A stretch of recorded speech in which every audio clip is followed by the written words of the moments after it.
Hiya folks, welcome to the show, and today we are back with more Ducktales Season 3. More specifically, Season 3, Episode 13, Escape from the ImpossiBin. Since I'm almost an entire week late to watching this, I have seen a few things because, and say it with me now, people on Twitter don't know how to tag spoilers.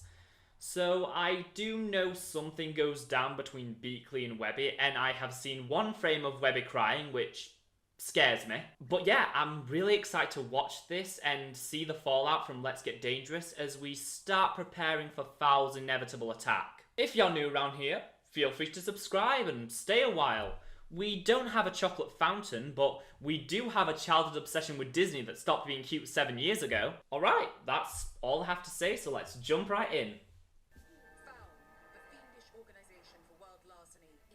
So, we're just not going to acknowledge that Scrooge and the boys were missing for a few days? Okay. But only because I love the money. I mean you! The traitor is probably not Donald. You know what? I don't want to terrify the Oh, Huey's got anxiety. Right. When was the last time a book solved the problem? It literally solved the problem last week. Excellent, Webby. I see you've already started. For your training today, Webby will pretend to be a F.O.W.L agent. Boot camp. It's a boot camp episode. In the meantime, Donald and I will secure the rest of the mansion. Oh, this is not going to be good for Huey. Oh no, it's bulb tech. It's going to go evil. Okay! She's not hiding in that vase, so That most likely priceless vase. pull us again. I've also been working on throwing my voice. Webby, honey, you're scaring me. And I'm stuck. Yes, if you look at what way through here, then F.O.W.L doesn't stand a chance. Right? You are enjoying this too much. Told ya. You're the oldest man in the world. How is your password not 1, 2, 3, 4? I'm just saying, Bradford and the Vultures, you know, have inside knowledge about the bin.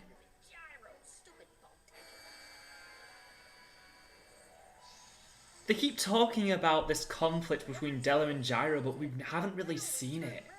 How great would an episode be of Della and Gyro, just their interactions? This is a secret chamber underneath the house that I never knew about until just now. I see. New information. No problem. We know nothing! Whoa, Oh no. fine. She can't find us if we're not us. Hey, take it easy. I know this is scary, but I also know I've never met anyone smarter than you. We're the Duck Boys. Oh. Hey, Huey. Hey, me. Wait, what? Oh. I thought we were finally going to get some real development between the triplets. Still isn't the attack. This is just disturbing. Quack faster. We should be prepared for something manically mystical at any moment. It's nothing. I was sure something would have happened. Oh. Okay. Oh. Yeah, I'm gonna need help too. Come on. Best character, you've got this. Oh. I love this. Just attack us already! This is no way to live! Wait, live! That's it! I get it! This must all be a lesson on how we can't live in fear! That doesn't seem like a Beakley lesson. That's what makes it so clever. She fooled us. Ha! There was never going to be an attack. Oh, he's trying to make sense of it. Oh, that takes him back to Day Trip of Doom. It's over. No, no, no! How can I be ready when I can't trust what I know? Betrayal lurks behind every corner. It's game over. Ow! Huey? Let me see. Well done, Webby. You've cornered your target. As for the boys, they've proven themselves unprepared. Now incapacitate him. Granny, this doesn't feel right. Look at what this training is doing to us. If you won't train him, I will. Huey, defend yourself. No. This wasn't the conflict I was expecting, but... I never thought I'd hear myself saying this, but isn't the money safe enough? Final. It uses all of the best defenses we've seen thus far, combined with the fighting techniques of the greatest warrior of the past century.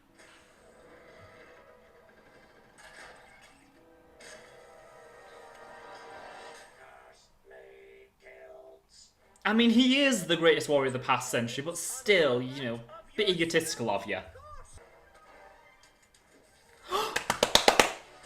Video game reference!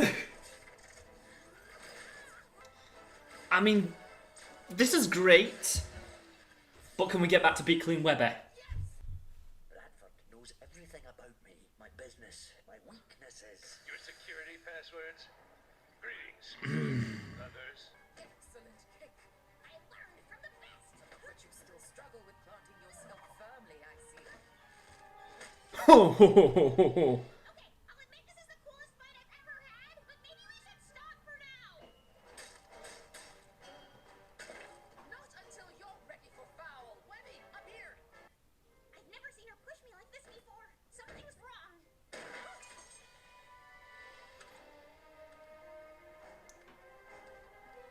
Okay, this just got dramatic out of nowhere. What do you know, Donald?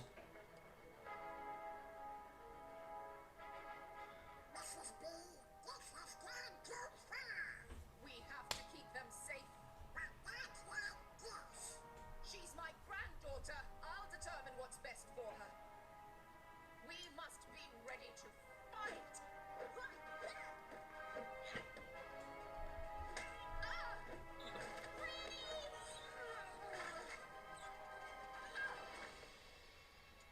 Okay. Right? Webby, I... Say it. There is something you're not telling us and I want you to say it. Come on, Louie.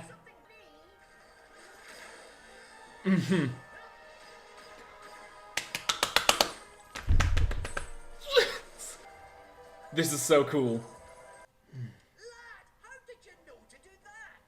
Because of half the crazy stuff we survived today? You know, the past few years? The only reason if we stick together, there's nothing we can have a situation. Haven't you checked your phone? No, our communications are blocked. Huh? Is anything important? Scrooge, you double-crossing cad! Did you take the Fountain of Youth? Because we had agreed to keep it a secret, but when I went back to steal it again myself, it was gone! The harp of Nirvana was just like stolen by these egghead guys, and our positive vibes did The treasures, the lost treasures of his... Some bruiser with a steel beak, didn't catch his name, stole the Lego circuit plans. Hi, Scrooge! It's me, Gene, the genie! Someone is stealing me! Oh my god. It was a distraction while we were trapped inside the bin. Everything's coming back. Everything from this season's coming back. We're done playing defensively. If F.O.W.L wants the rest of those artifacts, they'll have to contend with the greatest family of adventurers and treasure hunters of all time. So the race is on! And they're not ready for us. Not even close. Okay. Oh.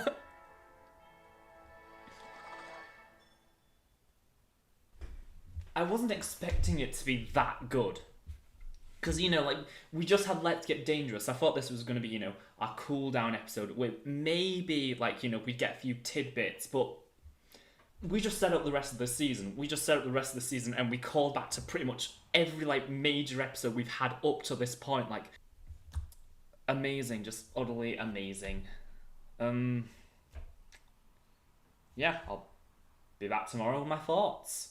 I was not ready for that. After the absolute insanity that was Let's Get Dangerous, I thought this would be a more chill episode that still gave a little push to the overarching story. Boy, was I wrong! This was the second episode Benjamin Simon has wrote for Ducktales, with his first being Let's Get Dangerous, and already he has become one of my favourite writers for this show. I adore his more grounded character dialogue and how he's able to constantly oscillate between the comedy and drama without it feeling too jarring or out of place. But I'm getting ahead of myself.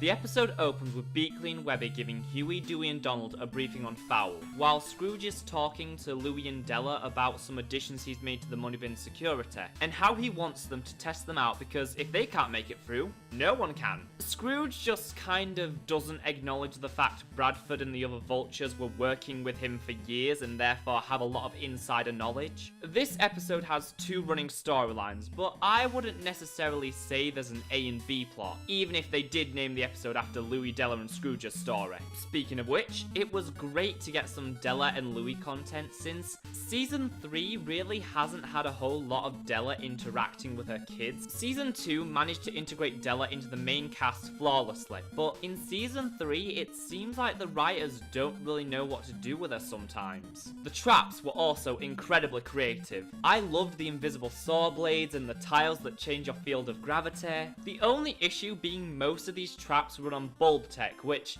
I thought for sure meant the bin was going to turn on them and start trying to actively kill them, like that one episode of Phineas and Ferb. It was also great seeing Louie in more of an active role instead of just providing commentary from the sidelines, though there is still a lot of that.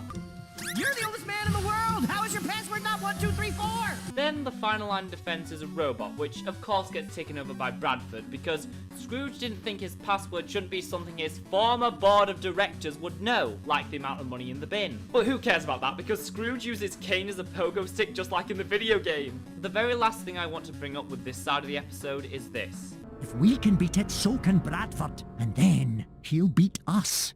Please, you're Scrooge McDuck. And what if that's not enough this time? I love this moment because this is what should have happened in Moonvasion. As much as I like that episode, way too much of it was played for laughs until the very end, and nothing about it felt big or intense like Shadow War did. I mean, the whole point of Lunaris was that he'd studied Scrooge for years and knew all his tricks. That sounds like it should create some really compelling character drama, with the ever-confident and always full of himself Scrooge finally meeting his match, but nothing really gets done with it. He mopes about and then gets creative block for a few seconds, but then the rest of it is just him being bitter towards Glomgold's plan. This is the Scrooge development I have been waiting for so long, and I can't wait to see where they're going to go with this in the remaining episodes of this season. Now, moving on to what I consider to be the better storyline in this episode, the stuff with Huey, Webby and Beakley. Webby is tasked with attacking Dewey and Huey in order to train them for the fact F.O.W.L could come for them at any moment, which of course doesn't go down well with Huey, who can't cope with the idea of facing the unexpected. Huey relies on his routines and schedules as well as being able to plan for every eventuality, so naturally the idea of a sneak attack is going to freak him out, especially when Webby is enjoying torturing them a little too much.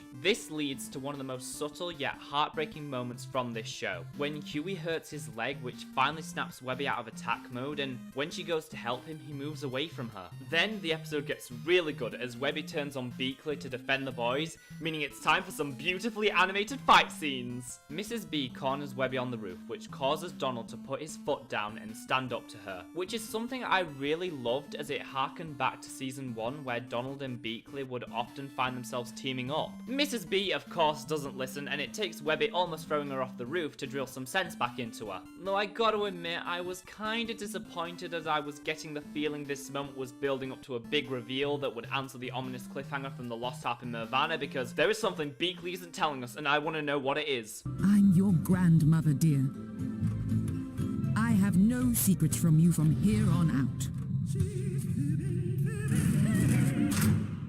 And that was Escape from the ImpossiBin. A big shock, another phenomenal episode of this show that really delivers on the tension and drama the ending of the previous episode promised us, even if Webby could be a little scary at times. Season 3's biggest strength compared to previous seasons is how well it uses the family dynamic, finding a way to fit in almost the entire main cast and giving them all something substantial to do, especially when it comes to Donald, who had always been very underutilized in the show outside of the season premieres and finales. We got a really nice bit of development for Scrooge, a surprisingly emotional Mrs. Beakley, and some great gyro insults, which is always a plus. Benjamin Simon has just fit right in with the previously established writing team, and now I'm hoping more than ever for a season 4 just so we can get more episodes from him. But that's a discussion for later this week. Thanks for watching, folks. See you real soon.